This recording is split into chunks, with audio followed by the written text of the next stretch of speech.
স্বাগত ডিবিসি সংবাদে আপনাদের সাথে আছি রেদওয়ান আহমেদ।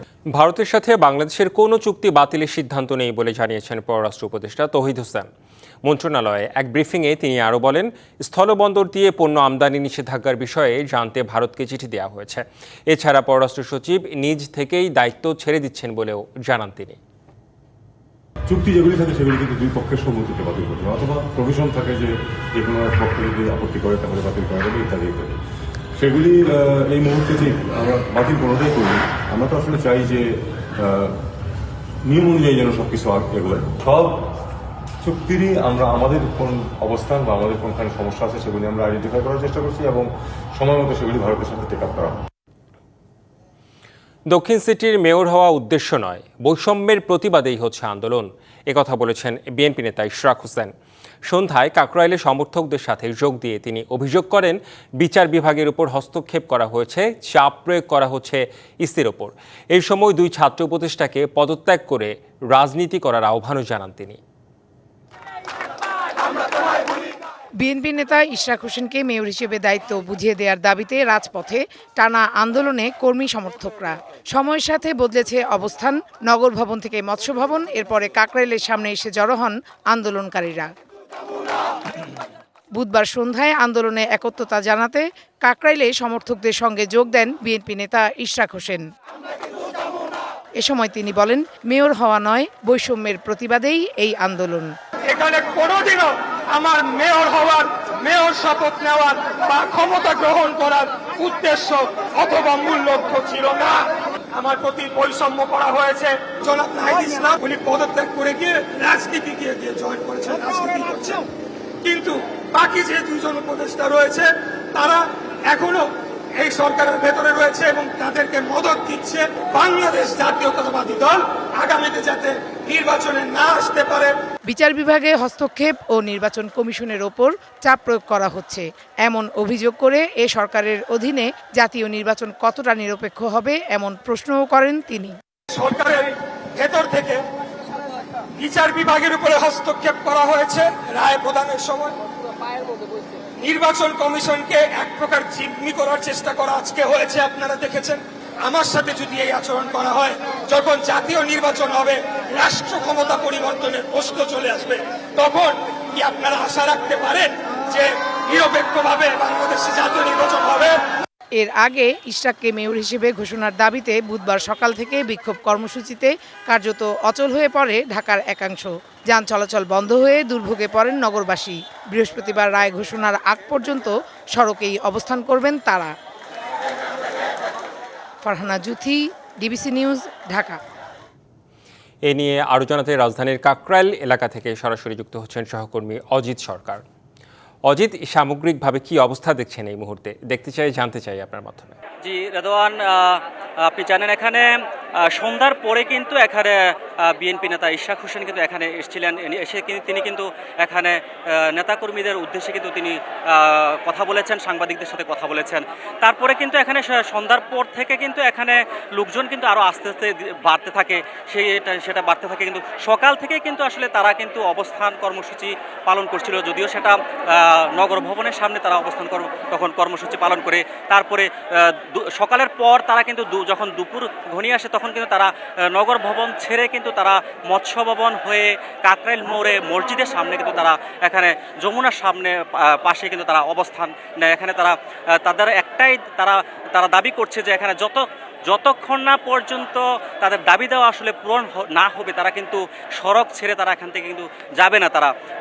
আর সেটাই কিন্তু আসলে সন্ধ্যার পরে কিন্তু এখানে বিএনপি নেতা ইশরাক হোসেন, তাদের যে নেতা আসে, তিনি সাংবাদিকদের যেটা তিনি জানিয়েছেন যে আসলে যে বর্তমান যে অন্তর্বর্তী সরকারের যে উপদেষ্টারা রয়েছেন তারা কিন্তু আসলে বিভিন্নভাবে কিন্তু বিভিন্ন কর্মকাণ্ডে কিন্তু তারা কিন্তু বাধা সৃষ্টি করছে।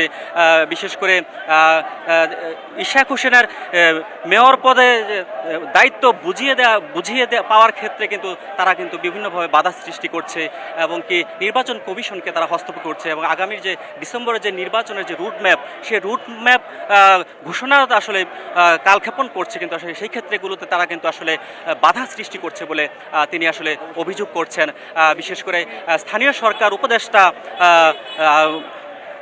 আসিফ মাহমুদ এবং তথ্য উপদেষ্টা মাহফুজ আলমের বিরুদ্ধে কিন্তু তিনি অভিযোগ তুলছেন যে তারা বিভিন্ন ক্ষেত্রে তারা হস্তক্ষেপ করছে সরকারের থেকে কোনোভাবেই দুইজন উপদেষ্টা আসলে আগামীর যে নির্বাচন সেই নির্বাচনে তারা কিন্তু আসলে তারা সঠিক যে সিদ্ধান্তে তারা যে উপনীত হবে যে তাদের যে লক্ষ্য উদ্দেশ্য তারেক রহমান দেশে আসবে বিএনপিকে এগিয়ে নিয়ে যাবে যে 31 দফা তার যে বাস্তবায়নের সেই লক্ষ্যে কিন্তু তারা কিন্তু আসলে বিভিন্নভাবে বাধা সৃষ্টি করছেন বলে অভিযোগ করেছেন বিএনপি নেতা ইশরাক হোসেন।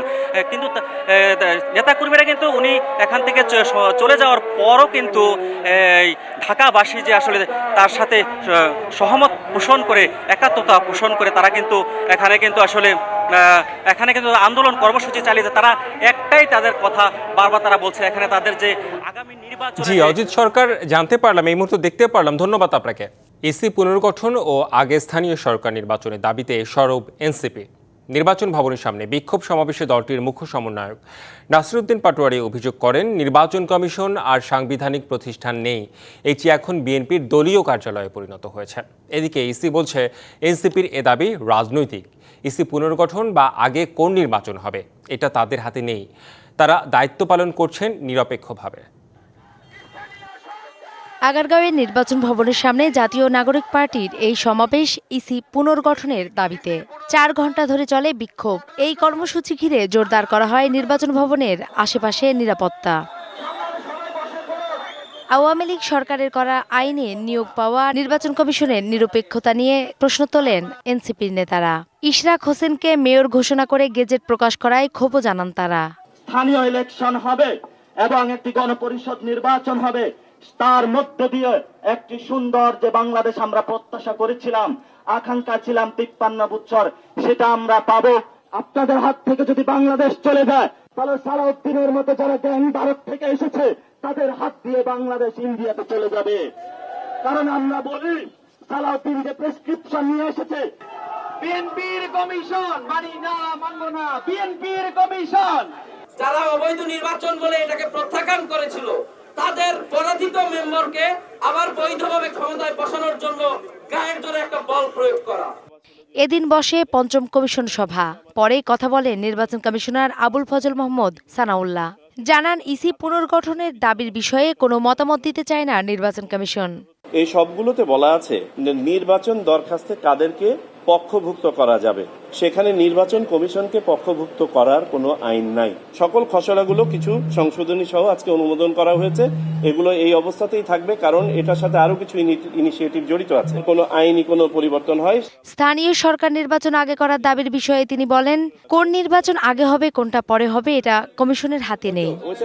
এটা তো কন্টিনজেন্ট, আমাদেরকে তো একটা সম্যক সময় পর্যন্ত অপেক্ষা করতেই হবে। সেগুলো এই মুহূর্তে এত বিশদ বলতে পারবো না।